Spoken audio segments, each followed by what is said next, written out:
Hey, welcome back everybody. Today we're going to be doing a garden walkthrough where I point out all the edible plants that we're growing.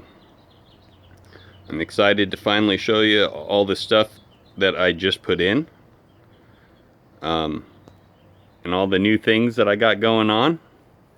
Sorry it's taken me so long to put out a video, but after my wife saw how many views our last harvest video got, 1,000 in a week, she told me, and she noticed that 40% of our audience is out of the United States.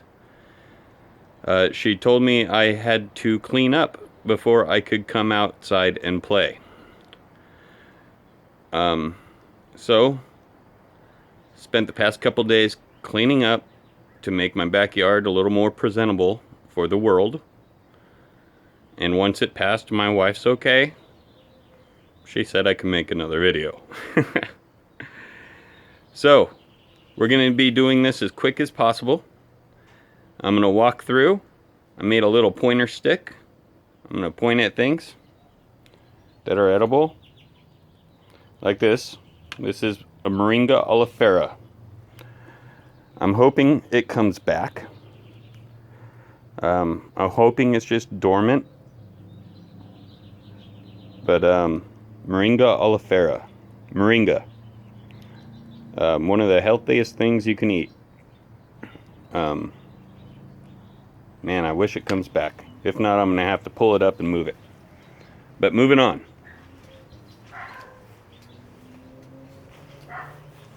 We got some peas. Now these peas don't get a whole lot of sun, and I'm not really growing them for that. I inoculated, and I'm using them to nitrogen fix. And they do give off me they give peas. And the birds, they really like it.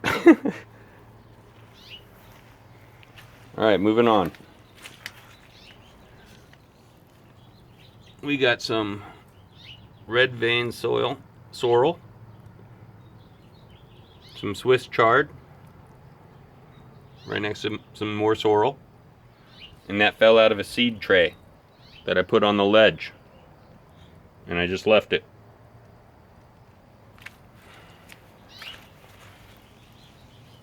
Volunteer tomato.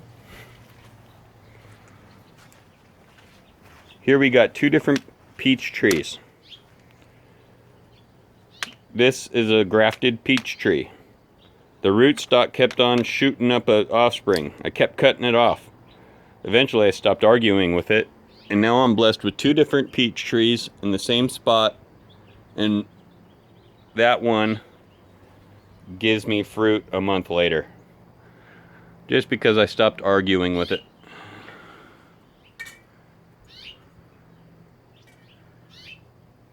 Okay. I want to say, yep. There we go. Already setting. Alright. We got some chamomile coming up. Planted it all up in there too. Moving on. Green zucchini. Black-seeded Simpson. Kohlrabi. Cucumber. Overwintered tomato. A whole row of celery. Matter of fact, all my tomatoes that you see have overwintered, and they're already taller than I am. And I'm already getting fruit. And if you ever wonder what 5 days of rain will do to a tomato, that's what they'll do. Okay, so this whole row is pretty much celery and tomatoes. Except for along here, I've planted kohlrabi, which the birds have destroyed, which is okay because I planted it other places, and radish all the way down, which the birds don't seem to like very much. Moving down, we got patty pan. That's going to climb up, hopefully. Green zucchini. They're already setting flowers. Very excited to have them. Green zucchini again. It's a producer. These are red green onions. Red vein sorrel. Green zucchini. Cabbage. Lettuce. A bunch of volunteer tomatoes that is a result of tomatoes in a cold compost, which I was going to till them in until I had the brilliant idea to put them in little containers and hand them out to the neighborhood interested in growing gardens. And we got cilantro, red kale. I'm letting it go to seed. Lettuce, potato found its way in the compost, and here I am blessed with a potato plant I didn't have to do anything for. Normally I would pull them up, but I'm not pulling anything up that's established. Not now. My strawberries, because I'm limited with space, I hang them. They're in these little fabric pouches. They overwintered as well, and they're already setting fruit.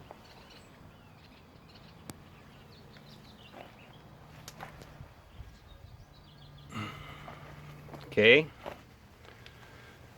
Got cabbage planted as a backup crop in case my spinach or my lettuce dies. Gonna try to speed this up.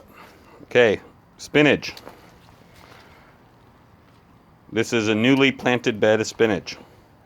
Bok choy, I'm letting go to seed, so I don't have to order seeds. Good stuff to have. My older bed of spinach, when I succession planted. Red vein sorrel, from when the seed flat tipped over. And those are all the other plants that tipped over with it. I just lefted them. I left them. They stunted. And I figure it's a great little storage. When I need to fill in a hole or transplant, I pop them up, put them in. Alright, moving on. Peas. Climbing up.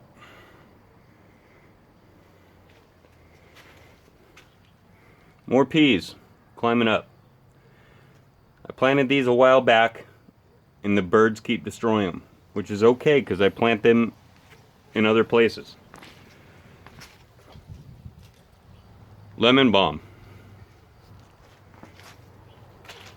Not an edible plant, but he eats. This is my 3-year-old plant that died and came back. He's a Venus flytrap, and his name is Seymour. Some of you may get it. Not an edible, but he eats. Okay, moving on.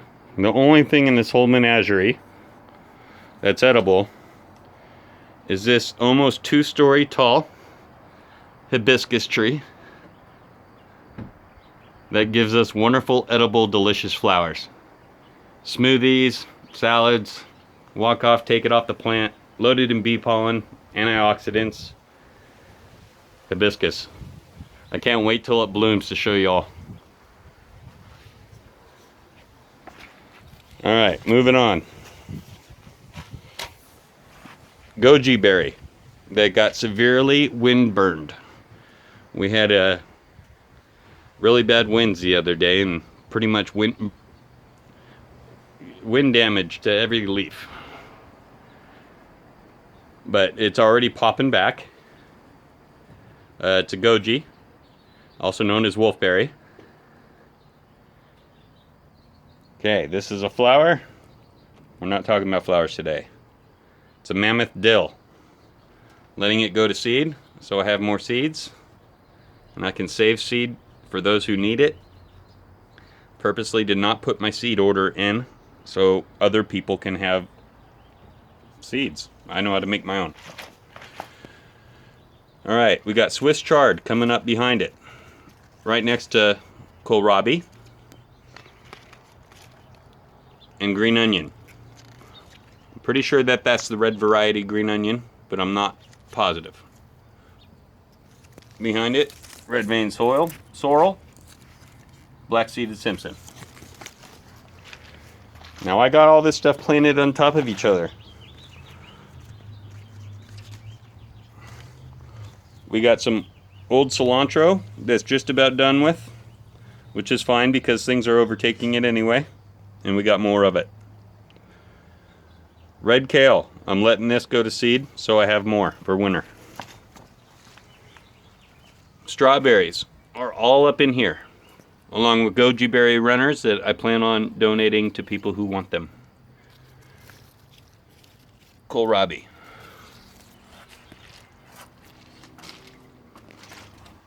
Okay, this cactus, dragon fruit. This is the red skin, white flesh variety.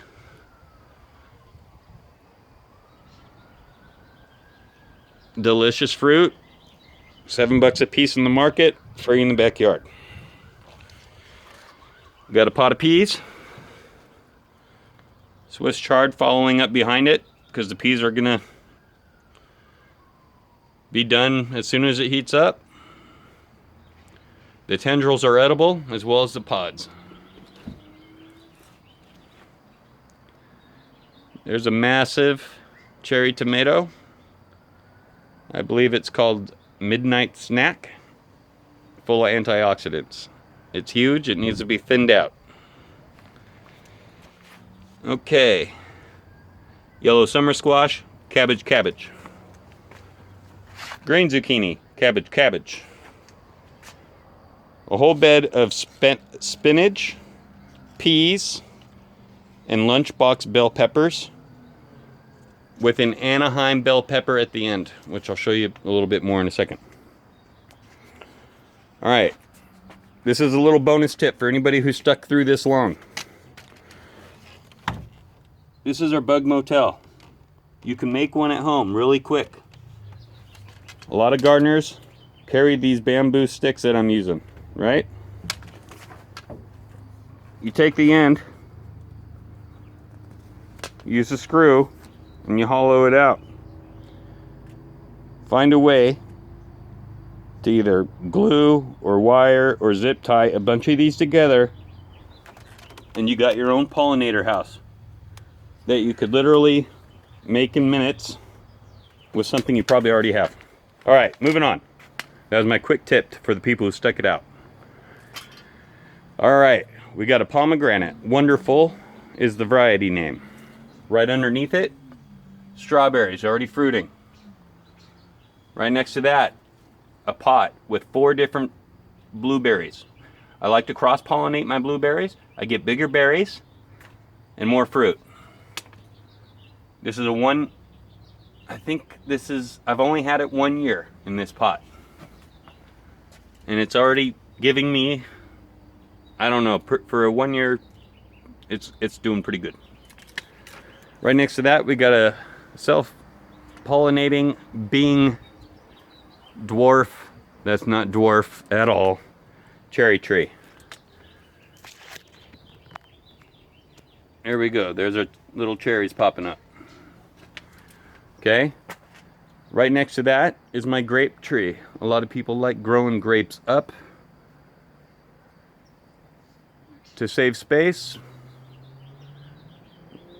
Okay, not everybody, just me. Most people grow them out. But it works.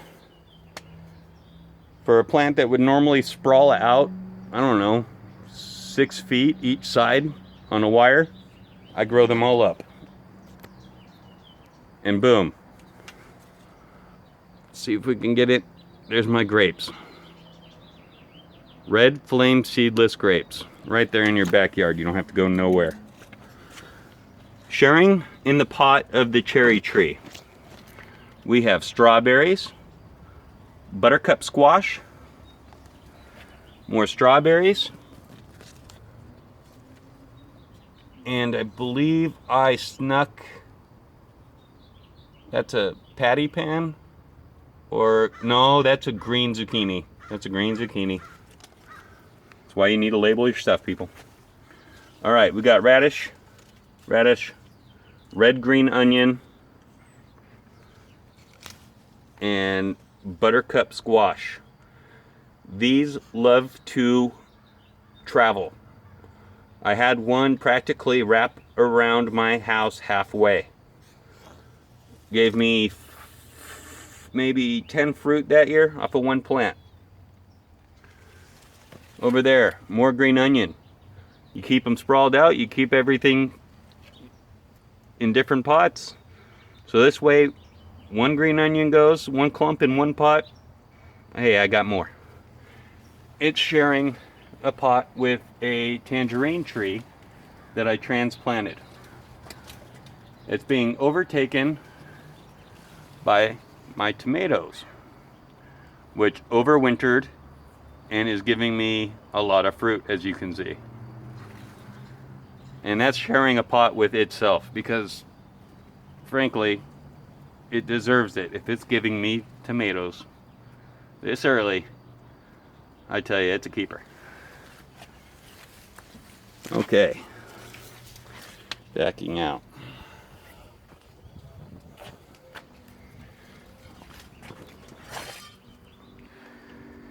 So, there's all the peas, the peppers.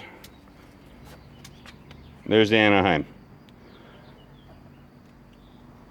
I'm going to pick all those fruit off, save the seed, and the plant will hopefully pop back very soon.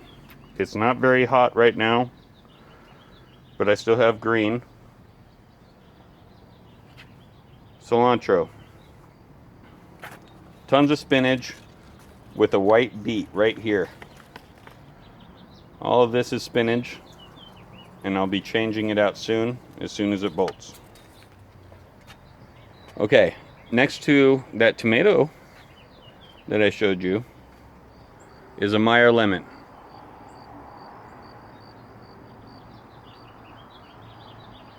We got quite a bit of fruit off of it last year. It's already flowering. All right, Salanova lettuce, cut and come again. Arugula. I got old plant that I'm letting go to seed for the seed, but I also thickly sowed a bed to come up underneath it. So when I pick the plants with the seed, I'll have a nice little crop coming right back up. That's sharing with the owl is the sweet banana pepper. Behind it is Swiss chard. And that's all in one tiny little spot, sharing it with some green onions. Over here, we have white Swiss chard with a 2-year-old celery plant. I'm going to show you guys how I do this. But this one celery plant, I over-summered, as I like to call it, and I got 2 plants back.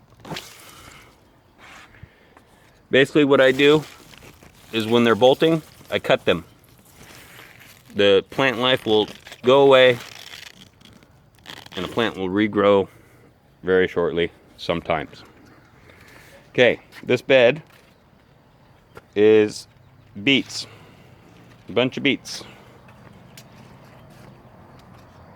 Shared with peas.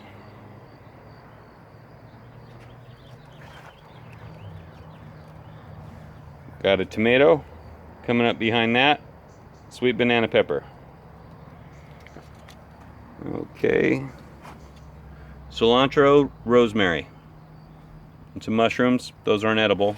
That's a good indication of good soil though. Alright, so sweet banana pepper, lunchbox pepper, lunchbox pepper. Okay, this bed. Jesus, this is going to be a long video. I'm sorry, people. Okay, arugula, red Salanova, green Salanova, bunch of peas, tomatoes, and that big mass of other tomato.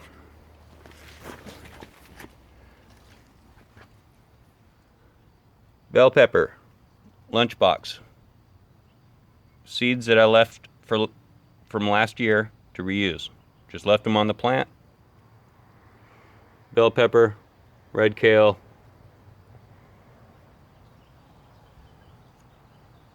red Russian kale, and moving on. Okay, we're almost done. Potato in a pot. Potato in a pot. Potato in a pot. Radishes growing. Hopefully I'll get radishes by the time this gets big enough. Okay. Yellow summer squash, okra, watermelon, watermelon, green zucchini, cabbage, cabbage. Seed starts. I'm not going to go through those. I already did. Worm bin. More seeds. Seed flats. Stuff about to go in. Okay, moving on. Watermelon. My hope and dream is it's going to grow out and over. Patty pan in back, yellow squash in front. Potato in a pot, carrots in a pot, potato in a pot. That's a sunflower that a squirrel planted. Another sunflower that a squirrel planted. They like to bury them and gift me with sunflowers. If I didn't already have a whole bunch of potatoes, I would probably pick it and not let it impede on the potatoes. But since I have enough, I opt for the pretty flower. Okay, Swiss chard. This is, by the way, a wicking bed. 2 to 3 inches of water pool at the bottom. Helps me out in the summer. But we got Swiss chard, Roma tomato, bunch of carrots.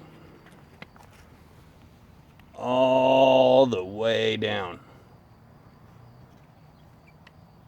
We do our own sauce for the whole year from this small backyard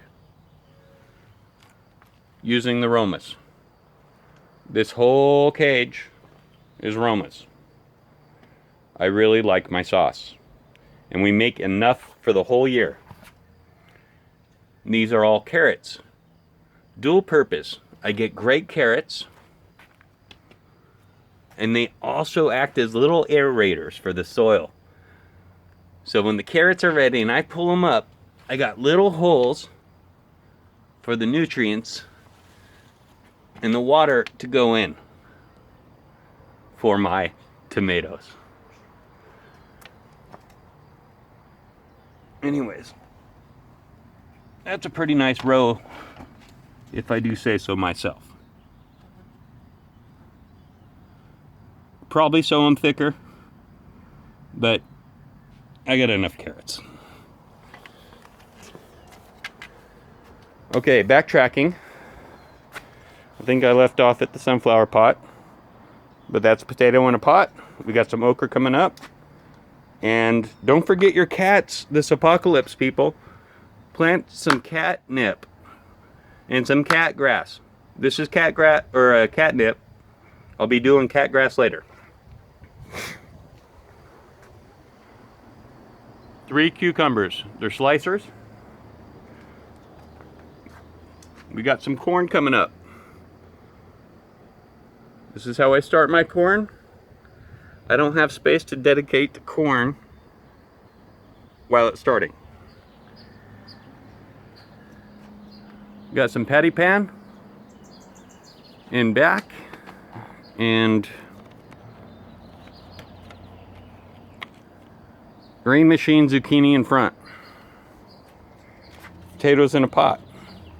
Potatoes in a pot. Carrots in a pot. More carrots in a pot. These are bush beans, These will be jade bush beans. And they're coming up now. I see a little sprout coming up. Which means any day now, they should all be popping. But this is my take on a do-it-yourself vertical tower garden. As you can see, I have used electrical fence wire to wire all the pots together.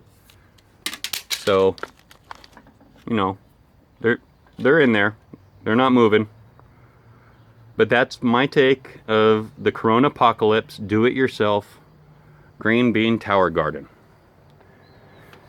Okay. Right up here, we're going to have some cantaloupe, which got destroyed in a windstorm. So I threw some green zucchini up there.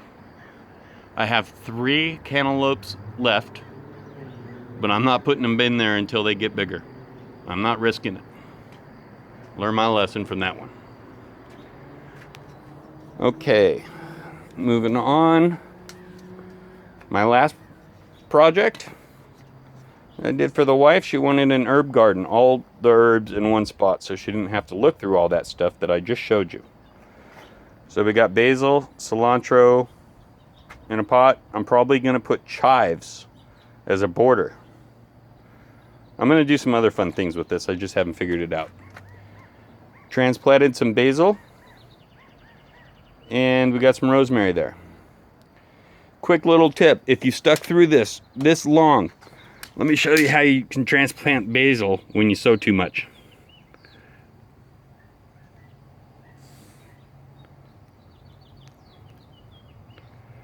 See that?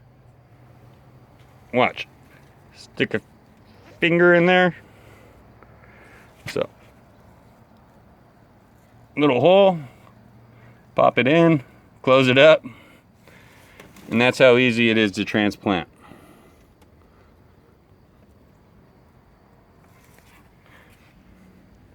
Okay, in case my camera work sucked, I want you to be able to see that better.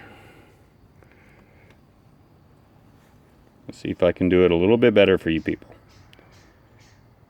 If you stuck through this long, I might as well. So the roots came out nice and clean. They're not as delicate as you would think.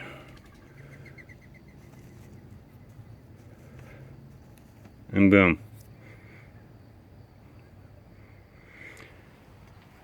Anyways, last plant up that's edible is our blueberry plant. This is our oldest one. I got 2 varieties in here. This is probably one that you will never see on a harvest video. It's not because we lack blueberries. It's because this is not a YouTube garden. We actually have been eating out of this garden for years. And this is by far our favorite plant. And let me show you why you'll never see us harvest it. It's because the berries will never be on the plant long enough to do that. Anyways, I'm gonna leave some on there for my yogurt in the morning.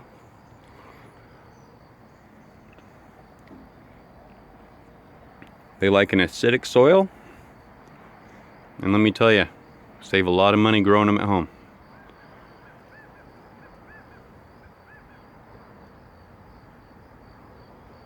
High in antioxidants. And I'll show you how to turn one plant into many in a future episode.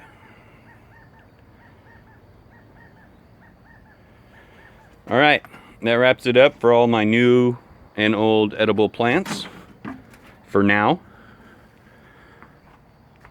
Sorry it took me so long to get a video out, but like I said, I was told to clean my room. Well, I got it clean. And you guys could be looking forward to more.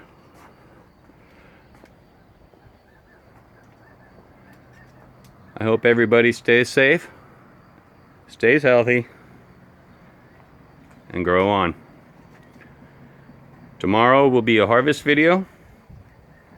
I'll try to pull a harvest video once a week to show you that I'm repetitively pulling out pounds of free organic produce out of the ground. And I only put 6 hours a week into it.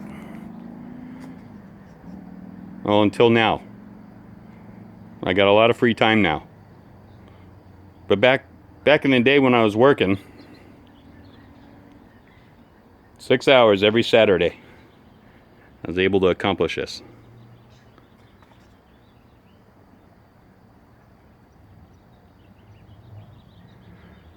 All right, everybody. The amount of people subscribing and watching is amazing and humbling. I hope to see you guys soon. Thank you, and have a wonderful day.